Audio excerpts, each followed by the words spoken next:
2023ல release ஆன மூவிஸ்லாம் ஃபேமஸான ஹீரோயின்ஸை பத்தி தாங்க பார்க்க போறோம். சரி வாங்க அவங்க யார் யாருன்னு பார்த்தரலாம். ஃபர்ஸ்ட் மூவி பார்த்தீங்கன்னா இருகப்பற்று. இந்த ஃபிலிம்ல ஆக்ட் பண்ண 3 ஹீரோயின்ஸோட கேரக்டருமே ரொம்ப ஃபேமஸ் ஆச்சுங்க.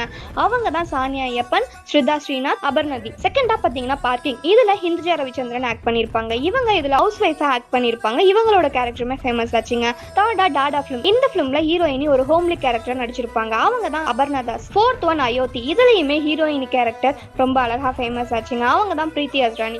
Fifth one good night. இந்த ஃபிலிம்ல மீதா ரகுநாத் ரொம்ப அமைதியா ஹோம்லி கேர்லா நடிச்சு ஆடியன்ஸ் மனசெல்லாம் ரொம்ப இடம் பிடிச்சிருப்பாங்க. சிக்ஸ்த் ஒன் விடுதலை. இதுல பவானி ஸ்ரீ ஒரு வில்லேஜ் கேர்லா ஆக்ட் பண்ணியிருப்பாங்க. இவங்க ஜிவி பிரகாஷோட சிஸ்டர் தாங்க. இவங்களோட கேரக்டருமே ஆடியன்ஸ் எல்லாருக்குமே ரொம்ப பிடிச்சிருக்கும். செவன்த் ஒன் பாத்தீங்கன்னா சித்தா அண்ட் ஜிகர்தண்டா XXL. இதுல நிமிஷா சஜயான் ஒரு வில்லேஜ் கேர்லா ஆக்ட் பண்ணியிருப்பாங்க. இவங்களோட கேரக்டருமே ஆடியன்ஸ் எல்லாருக்குமே ரொம்ப பிடிச்சிருக்கும். ஓகே காய்ஸ், இதே மாதிரி உங்களுக்கு எந்தெந்த கேரக்டர் ரொம்ப பிடிச்சிருக்கோ அவங்க எல்லாம் கமெண்ட் பண்ணுங்க. Bye all.